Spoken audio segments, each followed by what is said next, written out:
trabajo está vinculado con el resto de la propuesta. Desde mi experiencia personal, el vínculo, empecé analizando la posibilidad de las miradas del adentro y el afuera de la ESMA, partiendo de la idea que durante la dictadura todo el pueblo argentino era de una manera subliminal o directa consciente de la represión y del tipo de represión. Entonces me imaginaba cómo pensarían o cómo mirarían desde el centro clandestino de detención de la ESMA los detenidos, y cómo veían y cómo mirarían las personas que pasaban por fuera de ello. Pero después seguí elaborando la idea y buscando imágenes a través del trabajo que había hecho de recuperación de material Víctor Basterra, y sorprendentemente encontré estas dos fotografías que son imágenes tomadas por un autor desconocido que suponemos sería uno de los integrantes del grupo de tareas, como imaginamos fichaje de los detenidos. Y me empecé a preguntar cómo miraban estas dos personas que yo conocía anteriormente, y bueno, escribí unos textos relacionados a mi vínculo con ellos antes de ser secuestrados y que aún permanecen desaparecidos, y trabajé sobre esa intervención con las imágenes apropiadas. Bueno, mis fotografías tienen que ver en realidad no con una conexión tanto personal. Yendo al ex casino de Oficiales, haciendo la visita guiada, en la parte de Capuchita no hice la visita, y lo que más me impactó de estar sola en ese espacio fue una marca que era como una especie de figura rodeada de orificios, que a simple vista lo primero que vi cuando vi eso me pareció ver como si fuese el contorno de la Virgen de Satanudos. Y después me puse a pensar cuál sería la conexión actual entre esa figura. Empecé a investigar qué era ese dibujo en la pared y por qué estaba rodeado de orificios, hasta que, bueno, desde el área de conservación de la ESMA me dijeron que eso era un dibujo que estaba en la capa de abajo de pintura, que era la capa que estaba en el momento de que funcionaba el centro clandestino de detención, y que los orificios justamente se habían hecho alrededor de esa figura para que se pueda extraer la humedad y no se deteriore.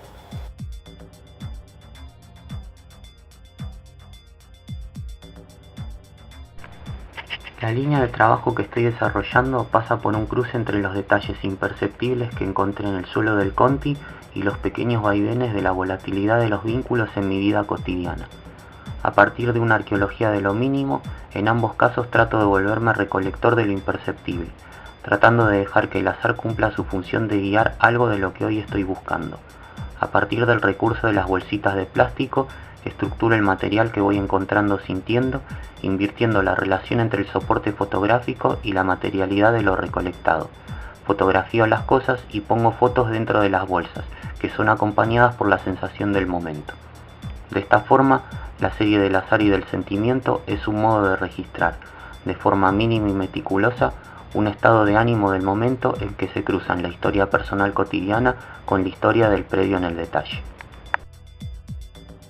Trabajé sobre dos ideas. Una tenía que ver con la pregunta que me hice yo en el primer encuentro que tuvimos en el taller, que era cómo parir acá. Lo que nos preguntaba Res era cuál es nuestra conexión con el espacio, y bueno, yo estoy como en un momento de mi vida ultramaternal, entonces lo primero que me surgió fue preguntarme, wow, cómo hacían las mamás que estaban secuestradas en este espacio. No le encontré respuesta a esa pregunta, cómo hacían para parir acá.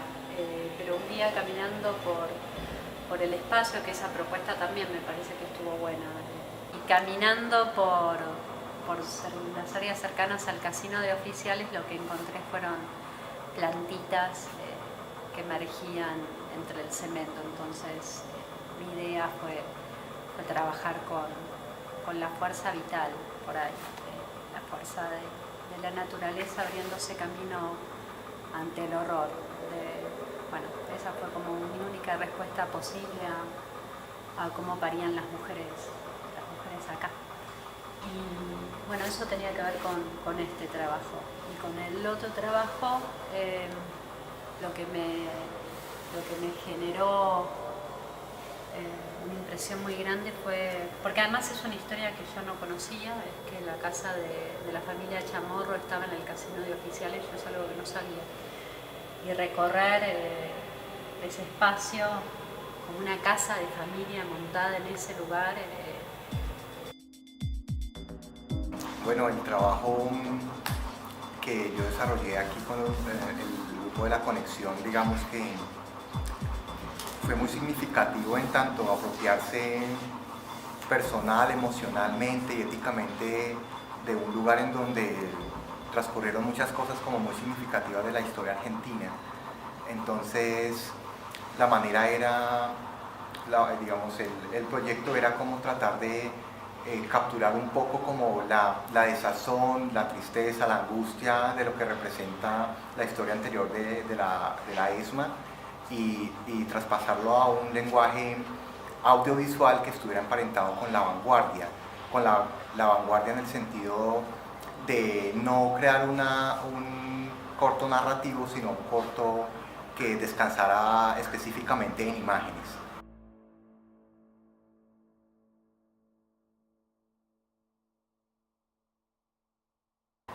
Bueno, La Conexión representó para mí la continuidad de un trabajo que ya tenía en proceso.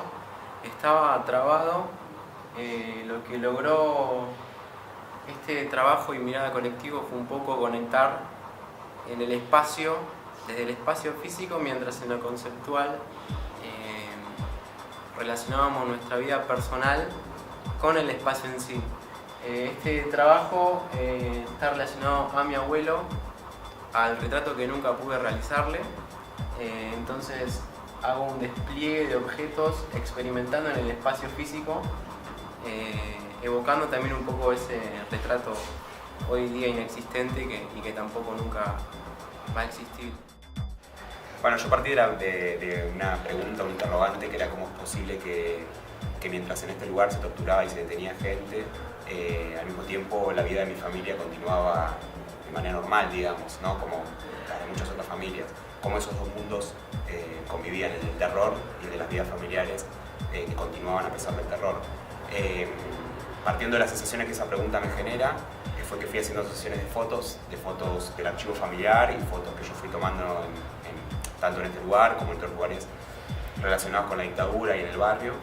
Y bueno, y ahí fue en la búsqueda de eso que fui encontrando la conexión. Y bueno, recuerdo el momento, digamos, exacto que vi la conexión, y fue cuando estábamos en una de las clases con Res, que yo estaba proyectando algunas de estas asociaciones, y él me dijo, ¿por qué no armás un álbum familiar con todo esto? Y ahí me cayó la ficha y fue la conexión exacta, porque mi papá, que es fotógrafo aficionado, del cual aprendí a sacar fotos, le encantaba hacer álbumes familiares, sobre todo de los viajes, de las vacaciones. El lugar me hizo pensar en un montón de otras cosas, más relacionadas, bueno, yo pensé puntualmente en los árboles que estuvieron acá como testigos todo este tiempo, y bueno, y por otro lado tenía esta historia con la memoria de mi abuelo, y bueno, un poco el resultado fue bastante, una unión bastante desde lo formal, y también que tiene que ver un poco con las ventanas, como es con los árboles, con lo inactivo, lo orgánico, lo inorgánico. Al finalizar cada clase me quedé tomando fotografías en el lugar, sola, perdiéndome y disfrutando de mi tiempo y de mi cámara, fotografiando silencios y desorden, vacíos y oscuridad. Después en mi casa hice una primera selección de un trabajo que venía desarrollando y aún lo continúo. Se trata de la memoria, la falta de la memoria y la finitud. Y pensé que tenía mucho que ver con las fotos actuales que acababa de tomar. Entonces jugué con imágenes anteriores y actuales, trabajando con la superposición de ambas para obtener una nueva imagen que me permita viajar entre el pasado y el presente. se me ocurrió vincular los barrios en los cuales yo viví y en los cuales estoy. Entonces, puse imágenes de la Chacra 33, el barrio donde me crié, imágenes de la ex-ESMA, en un recorrido también nocturno, y sonido ambiente del barrio donde vivo ahora, que es Montserrat. Montserrat es como un barrio histórico que también tiene como una carga muy fuerte de memoria. Vivo a 3 cuadras de donde mataron a Rodolfo Walsh, vivo a la vuelta del ex centro clandestino Virrey Ceballos, y también grabar sonido ambiente de las marchas o de la marcha puntualmente en contra del 2x1. Y surgió Sin Voz en el barrio, que es como la base de ese trabajo, es creo que darle la voz que en mi familia no hubo. Digamos, vengo del lado que le dijeron que no se metan. Yo compartía una creencia que algunos compañeros habían comentado, que era que como si yo no tuviera ninguna conexión o relación personal con este espacio. Simplemente recordaba algunas cuestiones que me habían dicho cuando era chica sobre las personas que habían estado acá y que reconocían a aquellos que sobrevivieron el lugar por los ruidos. Entonces empecé una búsqueda muy formal de buscar el ruido en la composición. Dentro de mi proyecto personal último había un trabajo sobre espacios que habían sido deshabitados por la ausencia terrenal de la persona, y yo tenía esta cuestión de buscar registrar los objetos de estas personas para mantener viva alguna especie de memoria. El día que imprimo las fotos, con un suceso personal muy reciente, que era la desaparición física de mi abuela, su fallecimiento, mi abuela que era emigrante gallega, cuando veo las fotos por una cadena de asociaciones de distintos significantes, entiendo que esa búsqueda que yo estaba haciendo de preservar objetos era un temor a perder toda memoria de ella. Y al ver las impresiones fotográficas me doy cuenta que había un vínculo mucho más grande que el que yo esperaba, que era entender también que en lo personal yo también tenía una historia con un proceso dictatorial que había impactado en la vida de mi abuela, por lo tanto en la mía.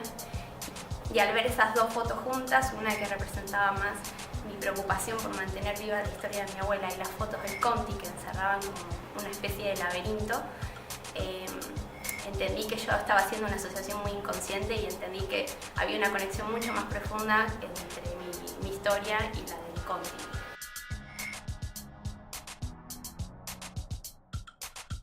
Mi conexión con el lugar fue siempre desde muy chica. Venía acá y decía, esto me recuerda mucho a la casa de mis abuelos, muchísimo, muy parecido, y no entendía por qué.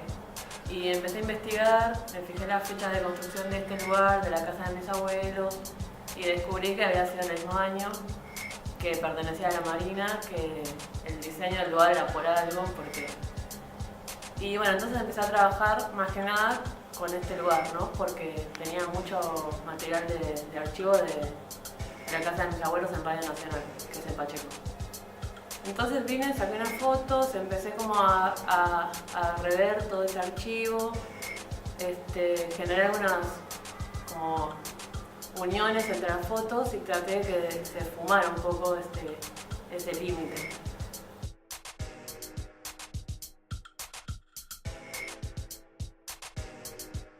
Empecé buscando lugares, espiando lugares, recorrí un montón el predio y me empecé a sentir conectada desde lo visceral y decidí darle un vuelco al enfoque y mostrar lo que realmente me estaba pasando. Y es que yo sentía que me podría haber pasado a mí. Es muy probable que por mi trabajo y mis convicciones me hubiera sucedido, y que no solamente me hubiera sucedido a mí, sino que le podría haber sucedido a cualquiera. Entonces lo que intenté hacer fue decir eso. Mi obra se llama Plural Condicional. Las fotos son todos autorretratos en diferentes lugares de la ex-ESMA, donde estoy un poco despersonificada porque estoy representando a algo plural, a cualquiera. Es una persona que está ahí parada y podría ser cualquiera de nosotros.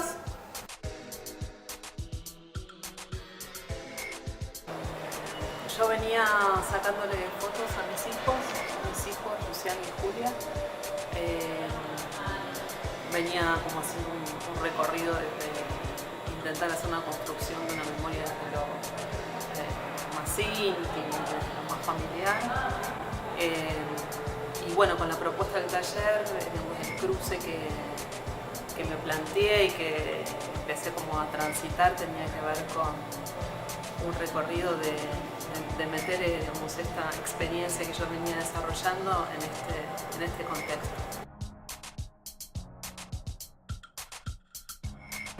El proyecto se llama 340, en alusión a los 340 campos de tortura y detención que existieron y fueron creados en la última dictadura militar en nuestro país. Investigando sobre el archivo de estampillas que hizo mi abuelo, después de mucho trabajo que conservamos en mi casa, encontré que el cajón perteneciente al periodo de la última dictadura militar conserva 340 sobres.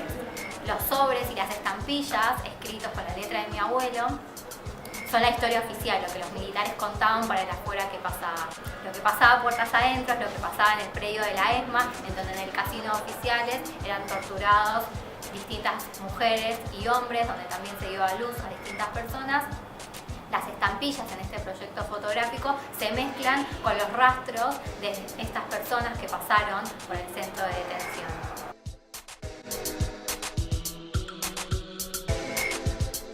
Quiero decirle a la persona que está acá, en esta muestra, en la ex-ESMA, viendo estas fotos, decir un poco, bueno, mirate acá, a vos también te podría haber pasado. El contraste entre este lugar que está vivo, digamos, que no corrió el mismo destino que Radio Nacional.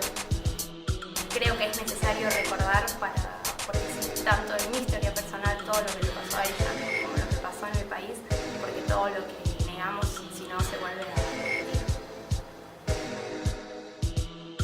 Es como, para mí, este trabajo forma parte de un grito interno de querer decir nunca más.